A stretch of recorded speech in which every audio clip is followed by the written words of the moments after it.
ఇది మీ విశ్వసనీయ వార్తా వేదిక DTV Telugu news. T Narsapuram మండలం బొర్రంపాలెం గ్రామం కొంగువారిగూడెం జలాశయాన్ని కాలుష్య కోరల నుండి కాపాడాలని కాంగ్రెస్ పార్టీ జిల్లా ప్రధాన కార్యదర్శి మంతెన రామ్మూర్తి అన్నారు. టి నర్సాపురం మండలం బొర్రంపాలెం గ్రామంలో మీడియా సమావేశంలో ఆయన మాట్లాడుతూ కొంగంవారిగూడెం జలాశయంలో రొయ్యలు సాగు చేసే జలాశయాన్ని కలుషితం చేస్తున్నారని అన్నారు. ఈ జలాశయంలోని నీటిని వ్యవసాయానికి, త్రాగునీటికి ఉపయోగిస్తున్నారని, రొయ్యలకు వేసే మేత వల్ల జలాశయం కలుషితం అవుతుందని ఆయన అన్నారు. ఈ నీరు త్రాగడం వలన ప్రజలు అనారోగ్య పాలు అయ్యే అవకాశాలు ఉన్నాయని ఆయన తెలిపారు. జలాశయంలో రొయ్యల మాఫియా ఆగడాలు ఎక్కువయ్యాయని, వాటిని నిరోధించడానికి ప్రభుత్వ అధికారులు ఏర్పాటు చేసిన ఫ్లెక్సీని ధ్వంసం చేయడం చర్చనీయాంశమైన చర్య అని ఆయన అన్నారు. ఫ్లెక్సీని ధ్వంసం చేసిన దుండగులను వెంటనే అరెస్ట్ చేసి వారిపై కేసు నమోదు చేయాలని ఆయన కోరారు. ఈ కార్యక్రమంలో జిల్లా సమితి అధ్యక్షులు, సిపిఐ జిల్లా సమితి సభ్యులు టీవీఎస్ రాజు తదితరులు పాల్గొన్నారు. ప్రజలకు, టి నర్సాపురం మండల ప్రజలకు నా హృదయపూర్వక నమస్కారములు. పత్రికా విలేకరులకు, మీడియా మిత్రులకు నా హృదయపూర్వక నమస్కారములు. ఇక్కడికి మా ఒక పోరాటానికి సిపిఐ వారు సహకరించినందుకు వారికి సదా ధన్యవాదాలు. మా గ్రామం బొర్రంపాలెం. ఈ గ్రామంలో ఒక మాఫియా అనేది అందనంత ఎత్తుకి ఎదిగి ఇవాళ సామాన్య ప్రజలు కూడా బతకలేని పరిస్థితికి వచ్చింది. దీన్ని ఏలూరు కలెక్టర్ గారి పరిధికి, ఎస్పీ గారికి, మండల పోలీస్ స్టేషన్కి, ఎంఆర్ఓ గారికి నేను తెలియపరచడం జరిగినది.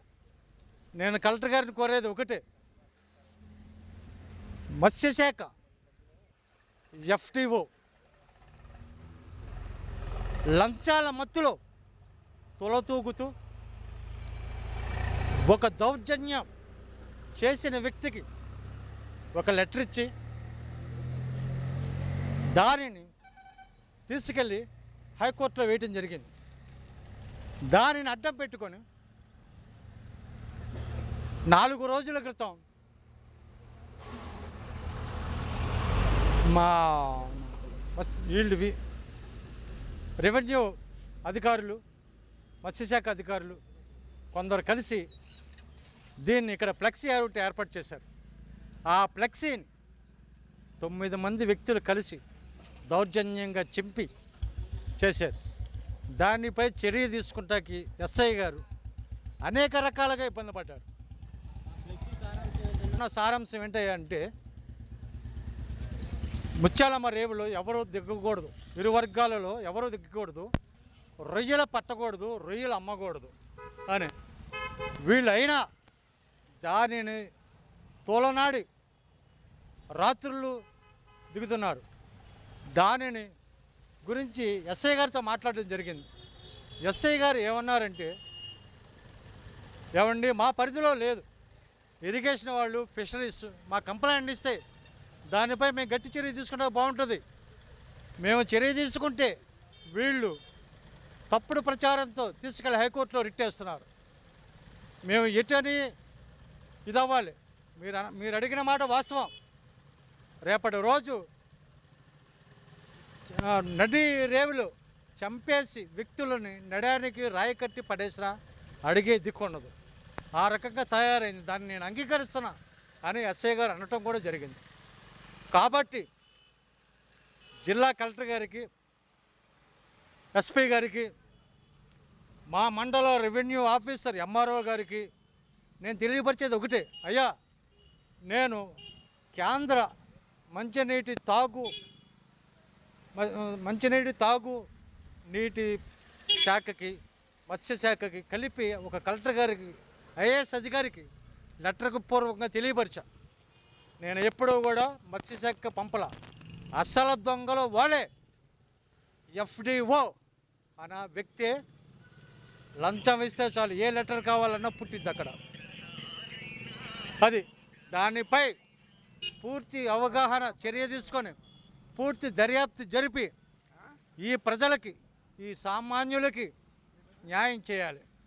రెండవది, ఈ రేవులో పట్టిన చేప ఉన్నాయండి, ఏదైనా సరే ఈ గ్రామంలో అమ్మి, ఈ గ్రామానికి ఒక రేట్ అనేది ఉంది, అమ్మి మిగిలిన దాన్ని పైకి పంపించుకోవాలి.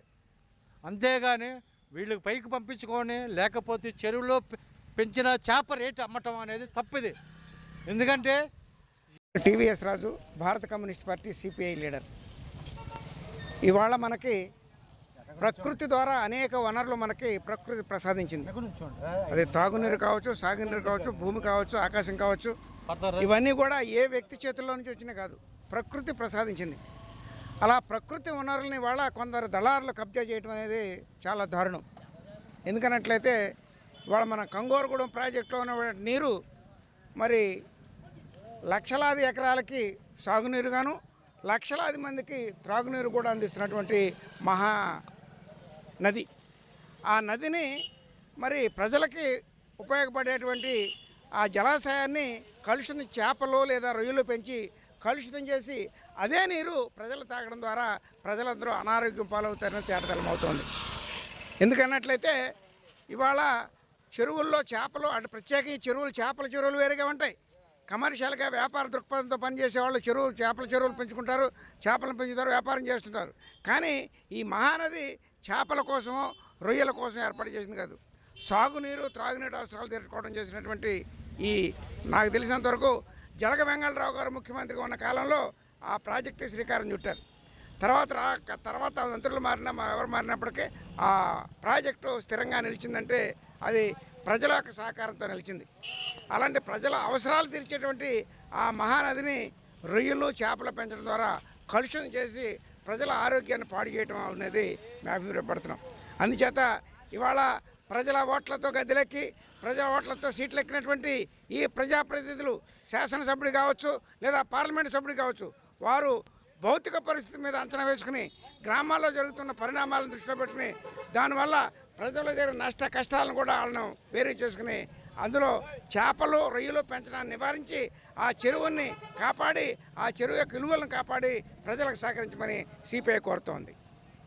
నా పేరు బిఎన్ సాగర్, సిపిఐ ఏలూరు జిల్లా సమితి సభ్యుడిని.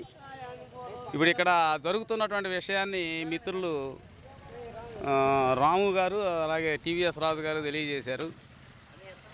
ఇంత దుర్మార్గమైనటువంటి చర్యకు ప్రభుత్వ అధికారులు అంటే ప్రజాప్రతినిధులు అంటే నేను స్పష్టంగా చెబుతా ఉన్నాను, ఈ రోజున మందు ఇచ్చి డబ్బులు ఇచ్చి ఓట్లు వేసుకొని అక్రమంగా వాళ్ళు కుర్చీల్లో కూర్చున్నటువంటి వాళ్ళు ఎప్పుడూ కూడా ధనిక పక్షాల వైపు పెట్టుబడిదారుల వైపే చూస్తారు. కానీ ప్రజల సొమ్ముతో జీతాలు మేస్తూ ప్రజలను కాపాడవలసిన ప్రకృతిని పరిరక్షించాల్సినటువంటి ప్రభుత్వ అధికారులు తీరుతెన్నులు ఈరోజు చాలా నగ్నంగా మనకు కనపడతా ఉన్నాయి.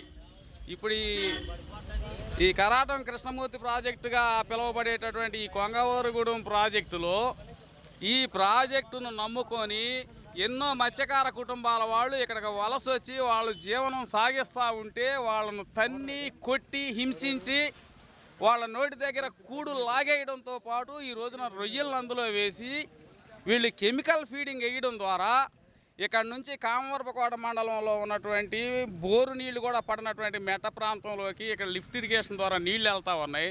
ఆ భూములన్నీ క్షార భూములుగా మారిపోయి రేపొద్దున పంటలకు పనికి రాకుండా పోయి ఇది మళ్ళీ రాజస్థాన్లో ఎడారిలాగా ఏలూరు జిల్లాలో కూడా ఒక ఎడారిని తయారు చేద్దామని ప్రభుత్వ అధికారులు భావిస్తూ ఉన్నారా? దీన్ని మేము తీవ్రంగా ఖండిస్తూ ఉన్నాం. ఈ సమస్యకు పరిష్కారాన్ని తక్షణమే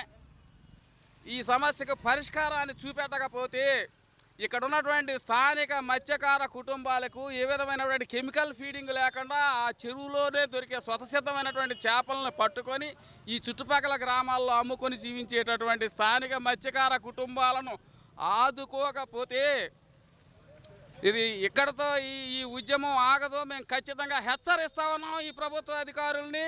రేపొద్దుట ఇదే మత్స్యకార కుటుంబాలతో ఇరిగేషన్ అధికారుల ఆఫీసుల ముందు అదేవిధంగా పర్యావరణ శాఖ ఆఫీసుల ముందు కూడా మేము వీళ్ళని ఆఫీసుల ముట్టడి కార్యక్రమాన్ని మేము తీసుకుంటా ఉన్నాం. అక్కడ వంట వార్పు కార్యక్రమాన్ని కూడా మత్స్యకార కుటుంబాలతో మేము ఏర్పాటు చేస్తాం.